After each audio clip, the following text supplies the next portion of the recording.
Chairman Pakistan Peoples Party Bilawal Bhutto Zardari खिताब कर रहे थे। आज शाम में तो खबर आई थी कि कंसेंसस हो गया है 26वीं आईनी तरमीम पर, मगर उसके बाद पाकिस्तान तहरीक इंसाफ की तरफ से कहा गया कि हमें तहफ़्फ़ुज़ात हैं, दो शिकों पर तहफ़्फ़ुज़ात हैं। एक तो ये कि जो अगला चीफ जस्टिस होगा वो टॉप 3 से सिलेक्ट किया जाएगा, एक पार्लिमानी कमेटी होगी जिसमें जो मुतनासिब नुमाइंदगी होगी वो होगी, इस पर एतराज़ है। इसके अलावा अगर आईनी बेंच पर हम मुत्तफ़िक हैं तो आईनी बेंच को जुडिशल कमीशन मुंतखब करेगा, इस बात पर हम मुत्तफ़िक नहीं है। और अब बिलावल भुट्टो ज़रदारी ये बात वाज़े कर रहे थे कि मैं पूरी कोशिश करूंगा, हैदराबाद से वापस इस्लामाबाद जाऊंगा, फिर मौलाना फजल रहमान से मिलूंगा और कोशिश करूंगा कंसेंसस हो जाए, और अगर कंसेंसस नहीं होता तो उसके बावजूद 2/3 अक्सरियत से तरमीम की जाएगी। वो कोशिश करेंगे कि कंसेंसस से तरमीम हो, अदरवाइज मेजॉरिटी से की जाएगी। अब ये नंबर कहाँ से आएंगे, ये एक बहुत बड़ा सवाल है। आज इलेक्शन कमीशन का इजलास हुआ, फिर सुप्रीम कोर्ट की वजाहत आई, उसने इस सवाल को और बड़ा सवाल बना दिया है। इसके अलावा अहम बात यह है कि इस वक्त भी मौलाना फजल रहमान के घर दोनों मौजूद हैं, इसहाक डार और नवीद कबिर मौजूद हैं। इसके अलावा तहरीक इंसाफ से हामिद खान और अली जफर मौजूद हैं।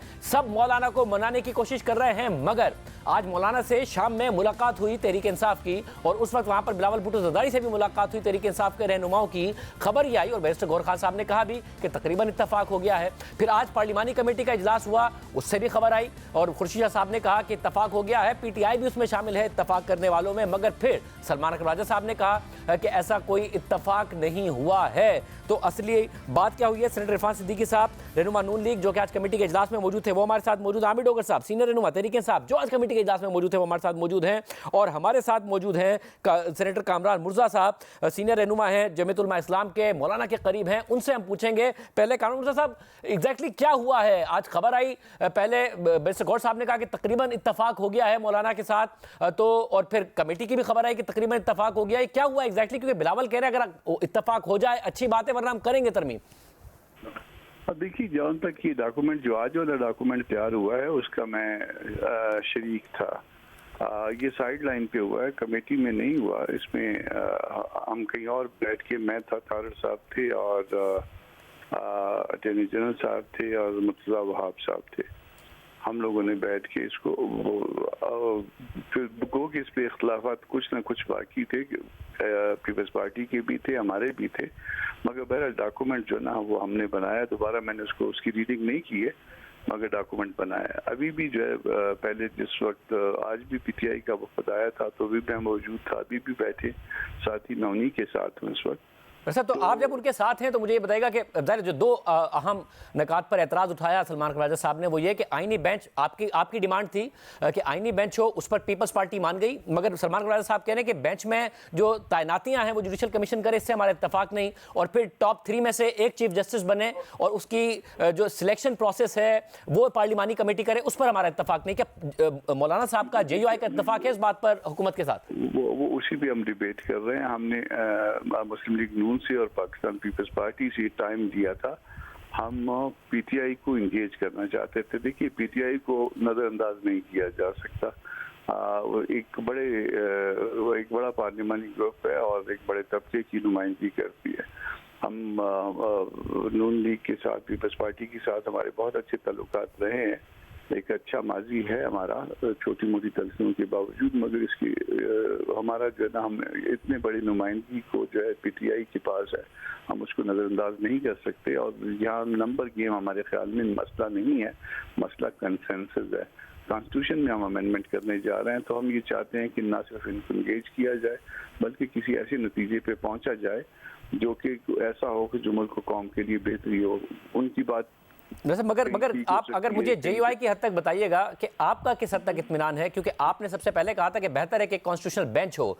बिलावल भुट्टो ज़रदारी साहब ने भी तकरीर में कहा कि जी मेरी डिमांड थी कि कॉन्स्टिट्यूशनल कोर्ट हो, मगर मैंने मान लिया, जैसे काजी फैसल साहब जा रहे हैं, मान लिया, मगर अब जो डॉक्यूमेंट है इस पर इत्तफाक कर लें। मैं चाहता हूँ कंसेंसस के साथ हो जाए, वरना हम करेंगे, ये तरमीम तो होगी। तो आप किस हद तक इस वाले जो 26 नकात इस पर मुत्तफिक है? देखिए, इसमें बहुत सारी बातें हमारी एडजस्ट की गई हैं, ये इसमें नो डाउट, हम इस बात को तस्लीम करते हैं कि बहुत सी बातें हमारी मानी गई हैं, और वो उनको मान के जो है ना, वो तकरीबन आप देखिए कि जो पहला मसौदा अगर आपके पास 56 क्लासेस वाला है तो बिल्कुल जो है ना, बहुत कुछ इसमें जो है ना वैसा नहीं रहा, बल्कि तकरीबन वो कुछ ऐसा नहीं रहा जो कुछ पहले मौजूद था। अब बहुत कुछ डाइल्यूट हो गया। अब स्टिल जो है ना, दो बातें जो मेरे ख्याल में, मेरी नाकस अकल में जो डिबेटेबल हैं वो ये है कि ये जो पैनल है चीफ जस्टिस के लिए इस पे डिबेट हो सकती है, या वो जो पहला जो उसमें जो बेंच बनेगा उसके तरीक़ेकार पे जो है ना वो बात हो सकती है। किसी के पास इससे बेहतर तजावीज़ होंगी, कोई बेहतर तरीक़ाकार होगा तो वो आए, उसके ऊपर मेरा ख्याल है उनको भी खुला होना चाहिए, उनको भी जो है ना उनके अंदर भी इतनी गुंजाइश होनी चाहिए कि वो उस बात को एडजस्ट करें अगर बात दलील के साथ है। आप किसके बारे में कह रहे हैं कि एडजस्ट करना चाहिए, पीटीआई के बारे में या फिर हुकूमत के बारे में कि उन्हें एडजस्ट करना चाहिए? पीटीआई और हुकूमत दोनों के बारे में, वाइस वर्सा है, दोनों को एक दूसरे को अकोमोडेट करना चाहिए। हमने आगे बढ़ना है सबने मिल के, और अगर हम आगे नहीं बढ़ेंगे और इस तरह से चीज़ों को लॉक कर देंगे तो खुदा न खास्ता इससे नुकसान का अंदेशा है। अब आगे चलने का वक्त है और गुंजाइश पैदा हुई है, और बिलावल साहब जो है ना उनकी मुलाकात यहाँ पे मौलाना के घर में भी आज हुई है, पहले भी मुलाकात हुई है। ये बहुत अच्छी तरफ हम जो है ना हमने वो किया है। मेरा ख्याल अभी उनके साथी भी बैठे हुए हैं, सागदार साहब बैठे हुए हैं, मौलाना उनके साथ बैठे हैं। मैं आपकी बात भी जान, क्योंकि इस वक्त आप भी वहीं हैं, पीटीआई का वफ्द भी वहीं है, नून लीग और पीपल्स पार्टी के रहनुमा नवीद कमर साहब और इसाक डार साहब भी वहीं हैं, क्योंकि बिलावल अपनी तकरीर में ये इशारा दे रहे थे कि मैं बड़ा फ्लेक्सिबल हुआ हूं, बहुत सारी बात मानी है। तो क्या मौलाना अगर पीटीआई नहीं मानती तो आप इनके साथ जाएंगे या पीटीआई के साथ खड़े होंगे? देखिए, मैं बावजूद इसके कि बहुत सी बातें मानी गई हैं, मगर मैं ये अकेला फैसला करने की पोजीशन में नहीं हूँ कि हम क्या करेंगे, या जो एक दो चीज़ें अभी तक जिन पे एतराज़ है उसकी जो है ना उसका दुरुस्त करना मांगेंगे या इसी तरह से चलेंगे। हम ये दोस्त जब नहीं होते तो फिर हम इन्हीं बातों पे डिबेट करते हैं, हमारा पार्लिमानी ग्रुप या जमात के बाकी इदारे जो है, और हम चाहते हैं कि एक आध दिन हमको मिले ताकि हम इसको डिबेट करके किसी इंजाम तक पहुँचा सके मामले को। इरफान सिद्दीकी साहब, आप भी उस कमेटी में थे, इत्तफाक हुआ था नहीं हुआ था? खबर तो चली इत्तफाक हो गया, खुर्शीद साहब ने भी कहा कि इत्तफाक हो गया 26 नकात पर। जी शाहज़ेब साहब, मैं उस मीटिंग में था और मैं शुरू से आखिर वक्त तक था। उसमें तमाम जमातों की नुमाइंदगी थी, बशमूल जमीयत उलमा इस्लाम के भी, और डोगर साहब भी उस मीटिंग में मौजूद थे। और डोगर साहब ने बड़ा एक्टिवली पार्टिसिपेट किया, बहुत सवाल जवाब किए, जरा की तारड़ साहब का जो मसौदा आया था उसके ऊपर, और जो एक शिक करके तारड़ साहब ने फिर कहा जी मैं दोबारा इसको पढ़ता हूँ ताकि जहाँ कहीं भी किसी को कोई इख्तलाफी पॉइंट आना हो तो वो आ जाए। उन्होंने एक शिक करके उसकी सारी वजाहत की, तफसील से बयान किया, और फिर पुट किया उसको चेयरमैन जो थे अपना सैयद खुर्शीद शाह साहब, और उन्होंने कहा जी कि ये मुसवदा आप लोगों को कबूल है और या मंजूर है, तो उस पर कंसेंसस हुआ। लेकिन to be very fair to Dogar sahab ने उसमें कहा जी कि मैं ज़ाती तौर पे ये समझता हूँ कि ये मुसवदा बड़ी हद तक बहुत अच्छा है और इसमें मुझे ज़ाती तौर पे कोई इख्तलाफ भी इसमें नज़र नहीं आता, लेकिन बहरहाल मैं एक जमात की नुमाइंदगी करता हूँ और मुझे जमात का मौक़िफ़ जाने बग़ैर पूरी तरह अपनी राय देना मुश्किल है। लेकिन इख्तलाफी वोट उनका भी नहीं आया। जो कामरान साहब की जमात की नुमाइंदगी कर रही थी, हमारी एक मोहतरमा बहन, उन्होंने भी इसका साथ दिया, और ये मुसवदा जो हतमी मुसवदा करार दिया गया, मेरा ख़्याल ये है कि कामरान साहब से मुशावरत के बाद ही कोई 3 साढ़े 3 बजे के करीब वो तशरीफ़ लाए थे, तो मुझे यूँ लगता है कि ये मुशावरत हो चुकी थी और उन्होंने ये बताया कि ये मुशावरत हो चुकी है। कमेटी ने कंसेंसस के साथ, अगर हम डोगर साहब को इस्तिस्ना भी दे दें तो भी कंसेंसस, बड़ी हद तक कंसेंसस के साथ, जो खुर्शीद शाह साहब ने ऐलान भी किया, ये मुसवदा मंजूर कर लिया। अब उसका हम एक आध चीज़ ऐसी थी जिस पे कमेटी ने कहा कि आपके मुसवदे में ये चीज़ शामिल नहीं है, लेकिन हम समझते हैं कि ये होनी चाहिए। वो ओवरसीज़ के बारे में एक क्लास थी कि ओवरसीज़ के जो लोग इलेक्शन लड़ना चाहते हैं उन्हें अपनी शरीयत छोड़ना पड़ती है। हम उन्हें ये गुंजाइश देना चाहते हैं कि वो शरीयत छोड़े बगैर आ जाएं, इलेक्शन लड़ें, अगर जीत जाएं तो फिर फैसला करें कि उन्होंने 90 डेज़ के अंदर शरीयत छोड़नी है या यहाँ पे अपनी नुमाइंदगी को बरकरार रखना है या क्या करना है। तो ये इस पे कंसेंसस था बशमूल डोगर साहब के और बशमूल कामरान साहब की जमात के कि इसको आप हमारी तजवीज़ के तौर पर शामिल कर लें, गो आपके मुसवदे में नहीं है। तो वो भी एक तजवीज़ मंजूर हुई थी और कहा गया था कि ये रिकमेंडेशन हमारी पेश कर दें कैबिनेट के सामने। सो ये तो उस कमेटी का अहवाल है जो 10 सिटिंग्स की हैं उसने, 10 दिनों तक वो इस पे बहस करती रही है और बड़ी मेरा ख्याल है कि एक एक शिक को खंगाला गया है। इस दौरान कई मुसवदे आए हैं, हमारा मुसवदा आया, पीपल्स पार्टी का आया, जमीयत उलमा इस्लाम का आया, MQM का आया, वैसे मैं मुझे मौका दीजिएगा कि मैं डोगर साहब फिर ज़ाहिर सलमान साहब ने तो बड़ा स्ट्रॉन्ग पॉइंट ऑफ व्यू लिया, क्योंकि आपकी पार्टी उम्मीद रखती है कि अक्टूबर के बाद जो है वो एक तब्दीली आएगी। जैसे ही काजी फैसल साहब जाते हैं, जैसे मुस्तफा शाह साहब आते हैं, और नून लीग एक अंदेशे का इजहार करती रही है कि जी इलेक्शन और ये मामला जो हैं वो खुल सकते हैं। आपने अग्री कर लिया था इस बात से, क्योंकि टॉप 3 में से अगर एक चीफ जस्टिस सिलेक्ट होता है और वो पार्लिमानी कमेटी करती है जिसमें भी हुकूमत और अपोजिशन की इक्वल नहीं बल्कि प्रोपोर्शनल नुमाइंदगी होगी पार्लियामान में मौजूद पार्टियों की, आप अग्री कर गए थे इस बात से? बिल्कुल कतन नहीं। मैं आपकी इसको इस वजाहत करना चाह रहा हूँ। जैसे कि अभी हमारे बुज़ुर्ग ये बता रहे हैं कि मैं जब कमेटी में गया तो मैंने चेयरमैन साहब को मुखातब करके अपने फ्लोर पे ये बात कही जब मेरी बारी आई कि हमारी इस पार्टी के जो बाकी मेरे मेम्बरान हैं, जो हमारी क़यादत है, वो मौलाना फजलुर रहमान साहब के यहाँ बैठे हुए हैं, उनके यहाँ मुशावरत का अमल जारी है।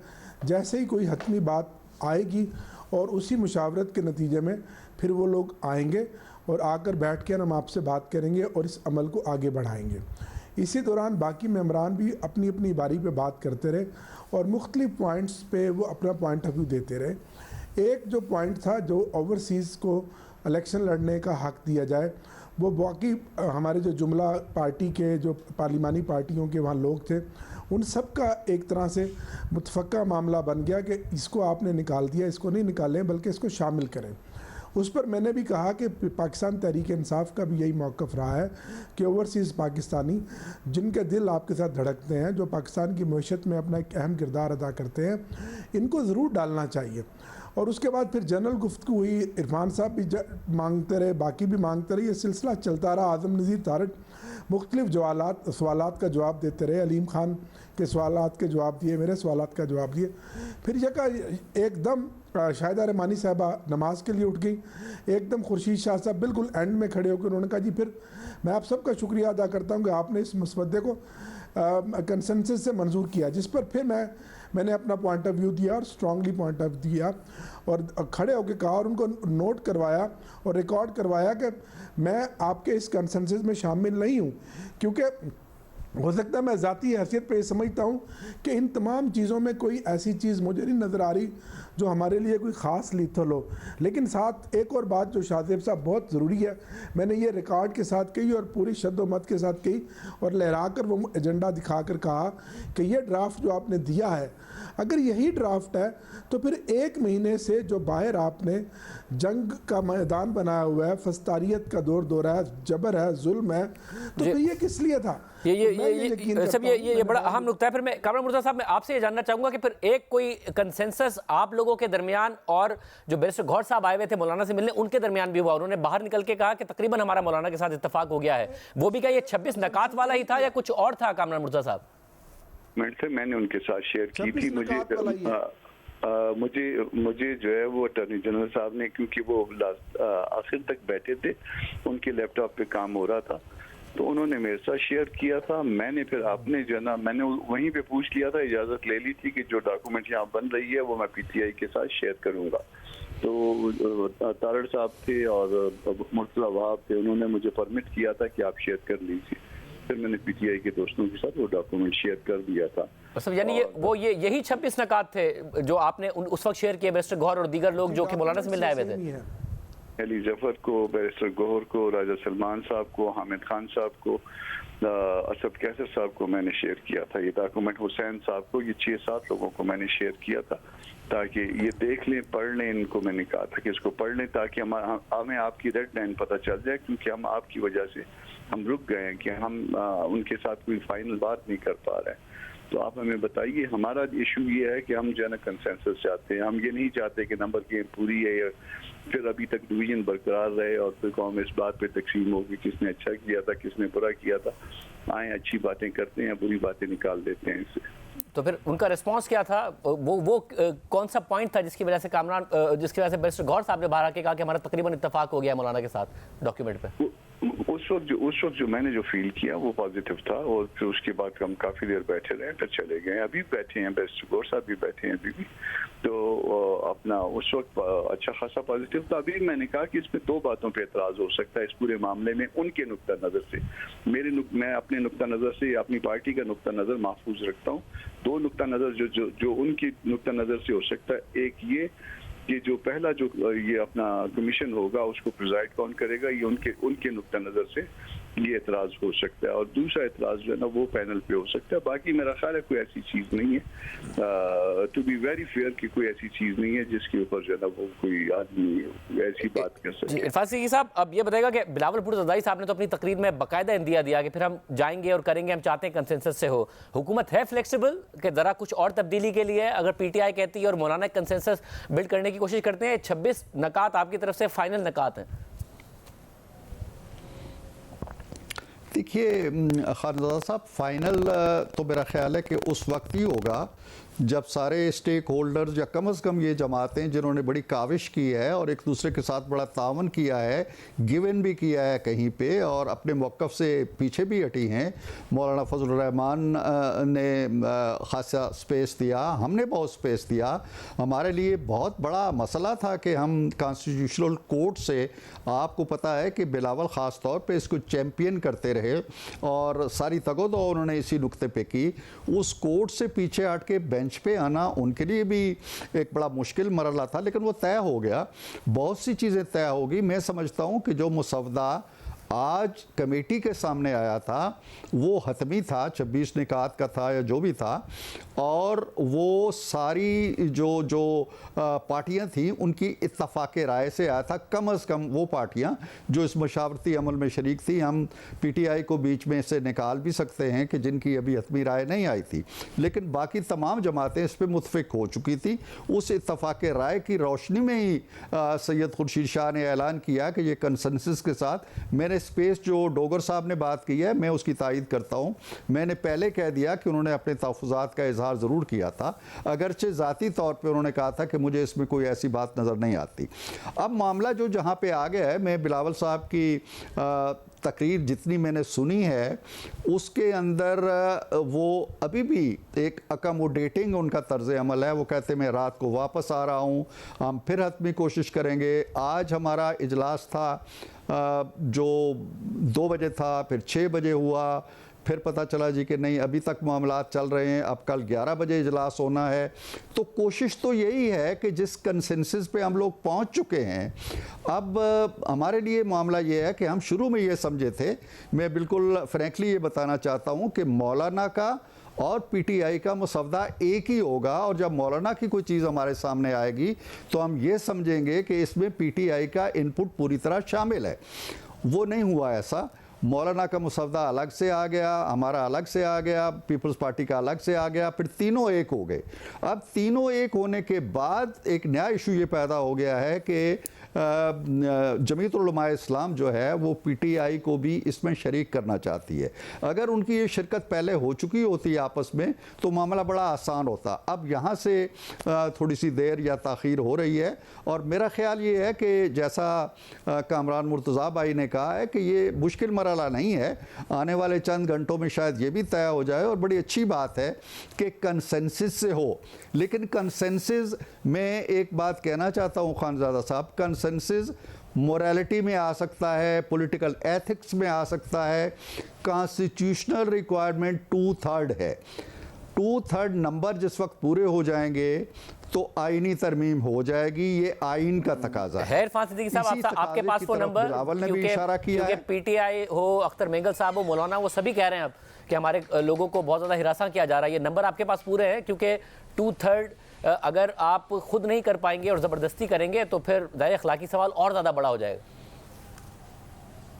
नहीं, ज़बरदस्ती का तो लफ्ज़ आप इस्तेमाल कर रहे हैं, कोई ज़बरदस्ती नहीं कर सकता आज के दौर में किसी के ऊपर भी। और आइन के अंदर भी जैसा आज भी एक PTI के लीडर ने कहा, खानज़ादा साहब, कि 7 अरकान जो हैं ज़मीर के ऊपर फैसला देते हुए वो हमारे हक में वोट देंगे या कम से कम आइन के तरमीम के हक में वोट नहीं देंगे। PMLN के 7 अरकान, और उनको उन्होंने ज़मीर की आवाज़ करार दिया। तो ये ज़मीर की आवाज़ हाउस के इस तरफ से भी उठ सकती है, हाउस के उस तरफ से भी उठ सकती है, और इसलिए हम कहते हैं कि ये ज़मीर की आवाज़ों पे भरोसा करने के बजाय हम मिल बैठ के जो इतने दिनों से एक्सरसाइज कर रहे हैं उसी पे कायम रहें और उसी के मुताबिक आगे बढ़ें। डॉक्टर साहब, आज बिलावल भुट्टो ज़रदारी साहब ने अपनी तकरीर में भी इशारा दिया कि मैं ये, और उनकी कोई बात हुई थी आज बैरिस्टर गौहर खान साहब से भी कि इमरान खान साहब से आप लोगों की मुलाकात हो जाए और उसमें आप उनके सामने ये तरमीम की मंजूरी करा लें। कोई ऐसा चांस बना है, कोई ऐसी बात कन्वे की गई है कि आप लोग आज, तो ज़ाहिर रात हो गई, कल कोई मुलाकात के हवाले से? खानदान साहब, मैं मजमूई तौर पर तो जो इस तल्ख और इस हालत जंग के माहौल में फिर भी जो बेहतर माहौल बना है, ये टेम्परेचर जो थोड़ा बहुत नीचे आया है या आने की कोशिश की जा रही है, उसमें मैं 2 शख्सियात को ज़रूर खराज तहसीन पेश करूँगा। एक मौलाना फजलुर रहमान साहब और एक बिलावल भुट्टो ज़रदारी साहब। अब आगे बात आ गई हमारी तहरीक इंसाफ की। देखें, हमारे कुछ स्टेप्स हैं। मिसाल के तौर पे आज अगर मैं इन 26 नुकात पर देखूं तो मैंने कमेटी की मीटिंग में भी कहा और आज अभी 1 घंटा पहले मैंने फ्लोर पे तकरीर में भी कहा कि आप अब जब 5 दिन रह गए हैं एक नया चीफ़ जस्टिस के आने को और मौजूदा चीफ़ जस्टिस रिटायर्ड हो रहे हैं और आप कहते हैं कि ये तरामीम पर्सनल स्पेसिफिक नहीं है, तो लग तो यही रहा है, बच्चा बच्चा जानता है, पाकिस्तान जानता है कि इस तरामीम का मकसद जस्टिस मंसूर शाह साहब को चीफ़ जस्टिस के ओहदे से रोकना है। तो आप चीफ़ जस्टिस का अब सुप्रीम कोर्ट का उनका नोटिफिकेशन कर दीजिए, उसमें अब हम दूर हो जाएगा। और अगर पैनल बनाती भी है, लेजिस्लेशन हमारा बनता भी है, तो उसको आगे से ले लेंगे। मुझे ज़ाती तौर पे इन 26 नुकात में ये जो पैनल है कि जो एग्जीक्यूटिव के पास पावर आ जाएगी अदलिया की, उस पर और आप इस पर अग्री, और आपको नहीं लगता कि मौलाना के साथ मिलकर भी या फिर और कोशिश के साथ भी तहरीक इंसाफ इस बात पर अग्री करेगी? आपको नहीं लगता कि तहरीक इंसाफ मानेगी इस बात पर? एक बात, अभी मुर्जा साहब ने भी यही हमारे इसी एक तहफ़्फ़ुज़ का आपको अभी इशारा किया। एक बात, दूसरी बात कि मौलाना साहब और बिलावल साहब की जो चीज़ें काफ़ी क्लैरिटी के साथ सामने आ गई हैं, अगर उनका कंसेंसस हो जाता है तो फिर मरहला आएगा फाइनल। वो मरहला वो होगा कि जो मौलाना साहब ने आज भी हमारी कमेटी से बात की कि फिर हमारी कमेटी चाहेगी और वो जाएगी अडियाला जेल, जहां हम पर पाबंदी है पिछले 18 दिन से कि कैद तन्हाई में उनको काल कोठरी में डाल दिया गया। ना उनको डॉक्टर मिल सकता है, ना वकला मिल सकता है, ना कोई पॉलिटिकल क़यादत का फ़र्द मिल सकता है, बावजूद अदालत के हुक्म के। फिर हमारी, अगर जिस तरह बिलावल साहब कोशिश कंसेंसस का कर रहे हैं, फिर हमारी क़यादत जाएगी सारे ड्राफ्ट को लेकर और मौलाना साहब के जो नेक ख्वाहिशात और उनकी अब तक की जो इस सारे अमल के अंदर एक बड़ा पॉजिटिव रोल है वो लेकर जाएंगे और फिर खान साहब के सामने सारा मामला रखेंगे और फिर हतमी फैसला वहाँ से होकर आएगा। ये बड़ी आम इरफान सिंह साहब, फिर ये 2 बातें हैं। एक तो क्या हुकूमत इस बात पर फ्लेक्सिबल हो सकती है कि अगले चीफ जस्टिस मंसूर अली शाह साहब बन जाए, बाद की तरमीम हो जाए और फिर कम से कम पीटीआई की मुलाकात तो कराई जाए ताकि मामला डिले ना हो इमरान खान साहब से, इसका अरेंजमेंट किया जाएगा? क्योंकि बिलावल ने तो ये कहा है। अगर हुकूमत जी खानदादा साहब, मेरी बात का आखिरी जुमला जरा ले लें। अगर खानदादा साहब हुकूमत इसमें वाकई मुखलिस है, कॉन्सेंसस चाहती है और पूरे पाकिस्तान में एक माहौल बनाना चाहती है, अगर नहीं मुखलिस तो इस वक्त भी हमारे मेम्बरान, मौलाना साहब के अपने मेम्बरान इनके कब्ज़े में है, आप जानते हैं वो कहाँ हैं। तो ये अपनी तरामीम जब भी चाहें अपने ज़ोर के सर पे करवा सकते हैं और ज़मीर की आवाज़ हमेशा वहीं उठती है जहां ताकत हो, आप समझते हैं। और तो फिर इरफान सिद्दीकी साहब ये बताइए दो चीज़ें, एक तो इमरान खान साहब से मुलाकात और दूसरा फ्लेक्सिबिलिटी इस बात पर कि जो अगले चीफ जस्टिस है मंसूर अली शाह साहब बने, तरमीम आइंदा के लिए हो। देखिए खानज़ादा साहब, जो दलील डोगर साहब ने दी है तो शायद मेरी सवाल ना होता। जी सिद्दीकी साहब, जो दलील डोगर साहब ने दी है वो बड़ी दिलचस्प दलील है और मैं वही दलील उनकी खिदमत में हाजिर करना चाहता हूँ अपनी तरफ से। वो हमें ये कह रहे हैं कि जी हम ये तरामीम इसलिए करना चाहते हैं, पर्सन स्पेसिफिक है, इसलिए कि हम एक ख़ास जज को जज नहीं, चीफ जस्टिस नहीं बनाना चाहते। उन्होंने अभी ये बात कही है। मीनिंग देयर बाई कि वो आईनी तरामीम का रास्ता इसलिए सिर्फ रोकना चाहते हैं कि वो एक ख़ास जज को चीफ जस्टिस बनाना चाहते हैं।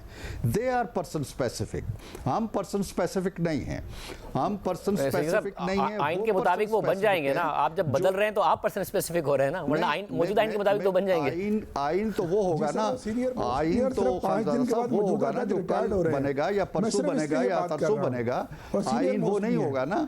तो मैं ये कहने लगा हूं कि इस बहस को जो आज हम छेड़ रहे हैं, जबकि 3 जमातें जो बड़ी एक्टिवली काम करती रही हैं उनका कंसेंसस हो गया, MQM का हो गया, PMLN आ गई, पीपल्स पार्टी आ गई, सारी जमातें आ गई। एक जमात जो बाहर है इस कज़िए से, अब वो अपनी टर्म्स अगर डिक्टेट करना चाहती है बाकी सारी जमातों पे जो 2/3 बना चुकी है, उसके ऊपर अगर उनकी टर्म्स की बुनियाद पे हमने फैसले करने तो फिर मेरा ख्याल है ये नहीं हो पाएगा काम, या तो फिर हो जाएगा 2/3 या फिर कभी नहीं होगा। कामरान मुर्तज़ा साहब, ये तो जो बात बिलावल भुट्टो ज़रदारी साहब ने भी कैटेगोरिकली कही, वही इरफान सिद्दीकी साहब कह रहे हैं कि या तो होगा या फिर नहीं होगा, यानी कि जो 26 नकात हैं वही तकरीबन फाइनल हैं। आप अगर नहीं कंसेंसस डेवलप कर पाए इन दोनों के दरमियान तो आप क्या करेंगे? देखिए, ये तो पार्टी डिसाइड करेगी ना, ये मौलाना साहब और बाकी जो हमारे कायदीन है वो बैठेंगे और फिर उसके बाद फैसला होगा कि हम अल्टीमेटली क्या करेंगे। हमने ये जो ड्राफ्ट बना, मगर इरफान सिद्दीकी साहब कह रहे हैं कि उनकी ये अजम्पशन था कि आपका और पीटीआई का ड्राफ्ट एक है, मगर ऐसा लगा कि है नहीं, ये बात है नहीं, ये बात बिल्कुल क्लैरिटी के साथ बता दी थी कि ये जो ड्राफ्ट बनेगा ये टेंटेटिव होगा। ये बात भी हमने बता दी थी कि हम पीटीआई को एतमाद में लेंगे और पीटीआई को इंगेज करके बात को हम आगे लेके जाना चाहते हैं। वो कायदीन को हमने बता दी थी। सिद्दीकी साहब खुद मौजूद नहीं थे, मगर जो अपना इवन प्राइम मिनिस्टर साहब को भी ये बात बता दी थी कि उनको हम इंगेज करना चाहते हैं और इंगेज करके हम बात। मसला यहाँ पे नंबर्स का है नहीं है हमारे नज़र में, मसला ये है कि कौम का इत्तेफाक हो। जैसे दस्तूर पे इत्तेफाक था उस तरह से तरमीम पे भी इत्तेफाक हो। कल कोई जो ना ऐसा मसला ना आए जो हम पे तनकीद हो कि हमने कुछ जो ना ऐसा किया जिसमें एक बड़े तबके को, एक बड़ी पार्टी को जो है नज़रअंदाज कर दिया गया। बहुत शुक्रिया नाज़रीन, गुफ्तगू आपने सुनी है। अब देखते हैं कि क्या होता है। मौलाना के घर पर इस वक्त भी मौजूद है पीपल्स पार्टी से नवीद कमर साहब, नून लीग से इसाक डार साहब, इसके अलावा तहरीक इंसाफ से हामिद खान साहब, अली जफ़र साहब। कोशिश की जा रही है कंसेंसस हो। पीपल्स पार्टी और नून लीग पोजीशन ले रहे हैं कि इस बात पर माना जाना चाहिए, पीटीआई नहीं लग रहा कि मानेगी। क्या होता है और क्या हो रहा है इसकी मज़ीद तफसीलात आपके सामने रखेंगे ब्रेक के बाद। प्रोग्राम में दोबारा खुशामदीद नाजरीन। इस वक्त भी पीपल्स पार्टी हो, नून लीग हो, तहरीक इंसाफ हो, सब मौलाना के पास मौजूद हैं, मगर अब हुकूमत ये भी दावा कर रही है कि कंसेंसस से आ गई तो ठीक, वरना हम बहरहाल तरमीम कर लेंगे। अब तरमीम के लिए 2/3 मेजॉरिटी चाहिए, नंबर हुकूमत के पास है नहीं। जमात इल्ज़ाम लगा रही हैं कि ज़बरदस्ती की जा रही है। हमारे सीनियर तहक़ीक़ाती सहाफ़ी उमर चीमा साहब, बहुत शुक्रिया हमें ज्वाइन करने के लिए। अब ये भी एक ऐसे ही ब्लफ कर रही है हुकूमत या फिर बिलावल भुट्टो ज़रदारी साहब, या वाकई नंबर है इनके पास, ज़ोर ज़बरदस्ती करके नंबर पूरे कर लिए इन्होंने?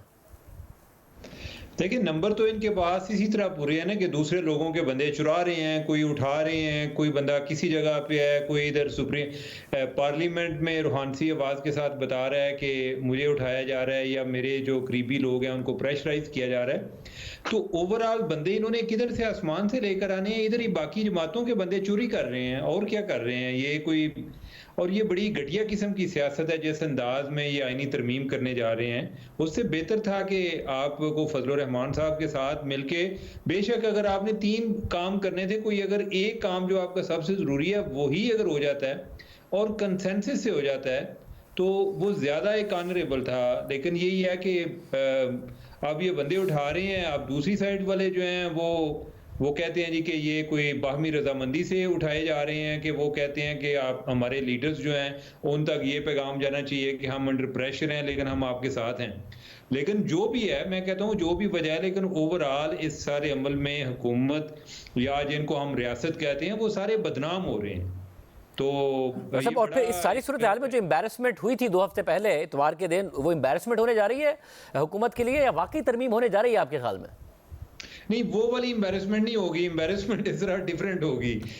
वो इस दफ़ा मेरे ख्याल वो वाली एम्बैरसमेंट है कि जिसको ये महसूस ही नहीं कर रहे। यही है ना कि जब आप दूसरों के बंदे उठाते हैं और आपको कोई थोड़ा बहुत कोई शर्म फील होनी चाहिए, वो नहीं हो रही। बाकी इस दफ़ा वो जिस तरह भी होगा, बाई हुक और बाई क्रुक, तरमीम उन्होंने करनी है और इनके स्टेक्स बड़े हाई हैं और ये इसको कर लेंगे जिस तरीके से भी करेंगे। हमारा तो जो ज़्यादा इतराज़ है वो प्रोसेस पर है कि प्रोसेस जो है ना वो बहुत ही काबिल इतराज़ है। बहुत शुक्रिया उमर चीमा साहब की गुफ्तगू आपने सुनी। मज़ीद एक अहम खबर है, उसकी तफसीलात आपके सामने रखेंगे ब्रेक के बाद।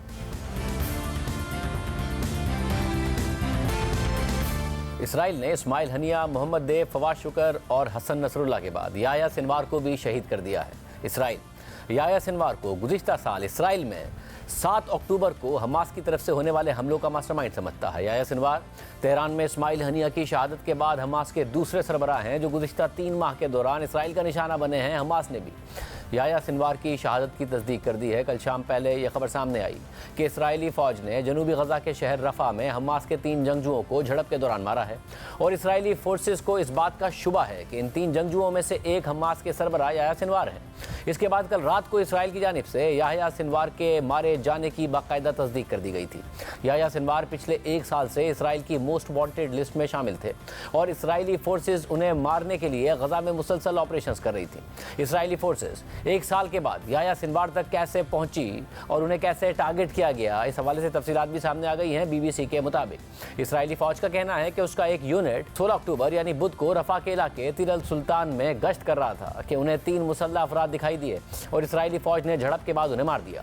उस वक्त तक उन्हें इस झड़प के बारे में कोई गैर मामूली बात दिखाई नहीं दी और इसराइली फौजी जुमेरात की सुबह तक उस मकाम पर वापस नहीं गए। जुमेरात को जब उन लाशों का मुआयना किया जा रहा था तो फौजियों को यह लगा कि इनमें से एक शख्स हमास के सरबराह याह्या सिनवार से बहुत ज़्यादा मुशाबहत रखता है। इस शख्स की लाश को मुमकिना तौर पर बारूदी मवाद की मौजूदगी की वजह से उस मकाम से तो नहीं हटाया गया, ताहम उसकी एक उंगली काट कर इसराइल भेजी गई ताकि तज्जिया किया जा सके। बाद में जुमेरात को ही जब मज़कूरा मकाम को महफूज करार दे दिया गया तो फिर लाश भी इसराइल मुंतकिल कर दी गई। इसराइली फौज के तर्जुमान डेनियल हैगरी का कहना है कि फौजी एहलकारों को याह्या सिनवार की मौजूदगी का इल्म नहीं था, लेकिन वो इस इलाके में मामूल की कार्रवाई जारी रखे हुए थे। उनका कहना था कि फौजियों ने 3 अफराद को इमारतों के दरमियान भागते हुए देखा तो फौजियों ने उनसे मुकाबला किया और फिर वो तीनों अलग हो गए। याह्या सिनवार के नाम से शनाख्त होने वाले शख्स को उस वक्त मारा गया था जब वो तन्हा एक इमारत में दाखिल हुए जहां उन्हें एक ड्रोन की मदद से तलाश करने के बाद मारा गया। इसराइली वजीर दिफा के मुताबिक याह्या सिनवार के पास से एक बंदूक और 40,000 शेकल की रकम भी मिली है, जबकि इसराइली फौज की जानिब से जुमेरात को ड्रोन कैमरे की फुटेज भी जारी की गई है जिसमें उनके बकौल याह्या सिनवार के आखिरी लम्हात देखे जा सकते हैं। वीडियो में ड्रोन को एक खिड़की से तबाहशुदा इमारत में दाखिल होते हुए देखा जा सकता है, फिर वो एक शख्स तक पहुंचता है जिसका चेहरा ढका हुआ है और वो मकान की पहली मंजिल पर एक कुर्सी पर बैठा हुआ है। वीडियो में वो शख्स बज़ाहिर ज़ख्मी दिखाई देता है और ड्रोन की जानिब एक छड़ी फेंकता है जिसके बाद वीडियो ख़त्म हो जाती है। जबकि आज हमास ने भी याह्या सिनवार की शहादत की तस्दीक कर दी है।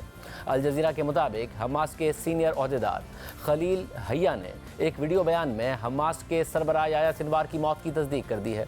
अपने वीडियो बयान में खलील हय्या ने याह्या सिनवार को सराहते हुए कहा है कि याह्या सिनवार बहादुरी के साथ डटे रहे, उन्होंने आखिर तक अपना सर ऊंचा रखा और आखिरी सांस तक अपना हथियार थामे रखा और अपनी ज़िंदगी के आखिरी लम्हे तक वो लड़ते रहे।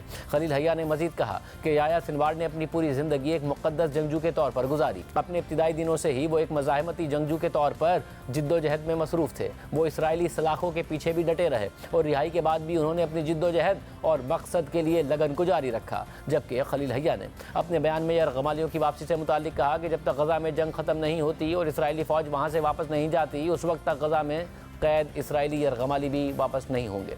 इसके अलावा आज याह्या सिनवार की शहादत के हवाले से ईरानी वज़ीर ख़ारजा का बयान भी आया है जिसमें उन्होंने फ़लस्तीनियों की आज़ादी के लिए याह्या सिनवार की बेलौस जिद्दोजहद को सराहा है। वाज़ेह रहे कि अगस्त में याह्या सिनवार को इस्माइल हनिया के मारे जाने के बाद हमास का नया सरबराह मुकर्रर कर दिया गया था। इसराइल ने 31 जुलाई को इस्माइल हनिया को ईरान के दारुल हुकूमत तेहरान में निशाना बनाया था, जहाँ वो नौ मुंतखब ईरानी सदर मसूद पेज़ेश्कियान की तकरीब हल्फ बर्दारी में शिरकत के लिए गए हुए थे। याह्या सिनवार को एक सख्त गिर और मुफाहमत ना करने वाले रहनुमा के तौर पर जाना जाता था। उनकी ज़िंदगी से मुतालिक BBC की रिपोर्ट के मुताबिक याह्या सिनवार गजा पट्टी के जनूब में खान यूनुस के एक पनाह गज़ीन कैंप में 1962 में पैदा हुए थे। उनके वालिदैन का ताल्लुक अस्कलान से था और उन्हें दीगर लाखों फ़लस्तीनियों की तरह इसराइल के क़याम के नतीजे में 1948 में जबरन अपने आबाई इलाके छोड़कर हिजरत करना पड़ी थी। याह्या सिनवार ने खान यूनुस के एक सेकेंडरी स्कूल में तालीम हासिल की थी और फिर गजा की इस्लामिक यूनिवर्सिटी से अरबी ज़बान में बैचलर्स की डिग्री हासिल की थी। याह्या सिनवार को 1982 में पहली मरतबा इसराइल ने सिर्फ 19 साल की उम्र में गिरफ्तार कर लिया था। इसी तरह उन्हें इंतहा पसंद सरगर्मियाँ करने के इल्ज़ाम पर 1985 में दोबारा गिरफ्तार किया गया था। इस दौरानिये में उन्होंने हमास के बानी शेख अहमद यासीन का मुकम्मल एतमाद हासिल कर लिया था। 2 साल बाद जब 1987 में हमास का क़याम अमल में आया तो याह्या सिनवार ने ही हमास में इंटरनल सिक्योरिटी का शोबा कायम किया था, जिसे अल मज्द का नाम दिया गया। 1988 में याह्या सिनवार को मुबैना तौर पर 2 इसराइली फौजियों के अगवा और हलाकत की मनसूबाबंदी पर इसराइल ने गिरफ्तार कर लिया और बाद में 12 अफराद के कत्ल पर उन्हें 4 मरतबा उम्र कैद की सज़ा सुनाई गई थी। याह्या सिनवार ने 1988 से 2011 तक तकरीबन 23 साल इसराइली कैद में गुजारे और इस दौरान उन्होंने इब्रानी ज़बान भी सीख ली थी। जेल में याह्या सिनवार कुछ अरसा कैद तन्हाई में भी रहे, जिसके बाइस उनमें अस्करियत पसंदी का अंसर शिद्दत अख्तियार कर गया। याह्या सिनवार को 2011 में हमास और इसराइल में कैदियों के तबादले पर होने वाले एक मुआहदे के बाद रिहा कर दिया गया था। इसराइली कैद से रिहाई के बाद याह्या सिनवार बहुत जल्द ही हमास की क़यादत में ऊपर आ गए। 2012 में उन्हें हमास के सियासी ब्यूरो में शामिल कर लिया गया और military wing al Qassam brigade से कोऑर्डिनेट करने का टास्क दिया गया। याह्या सिनवार ने 2014 में गज़ा पर इसराइल के 7 हफ्ते तवील हमलों के दौरान अहम सियासी और मिलिट्री किरदार अदा किया था, जिस पर 2015 में अमेरिका ने याह्या सिनवार पर आलमी दहशतगर्द का लेबल लगा दिया था। 2017 में जब इस्माइल हनिया हमास के सियासी सरबरा बने थे तो याह्या सिनवार को उनकी जगह गज़ा में हमास का सरबरा बना दिया गया था। जबकि याह्या सिनवार से मुतालिक अल जज़ीरा ने लिखा है कि 7 अक्टूबर के बाद गज़ा जंग के दौरान इस्माइल हनिया सियासी तौर पर काफ़ी सरगर्म थे, मुख्तलिफ इलाकों का दौरा करते दिखाई दिए, तकरीरें करते रहे, मगर उनके बरक्स याह्या सिनवार 7 अक्टूबर के बाद से मुकम्मल तौर पर खामोश हो गए। मगर 2021 में एक इंटरव्यू में उन्होंने ये ज़रूर कहा था कि अगरचे फ़लस्तीनी अवाम बड़ी कीमत अदा करने के डर से जंग नहीं चाहते हैं, मगर वो जंग बंदी का सफ़ेद झंडा भी नहीं लहराएंगे। आज के प्रोग्राम में इतना ही। इजाज़त दीजिए। अल्लाह हाफ़िज़।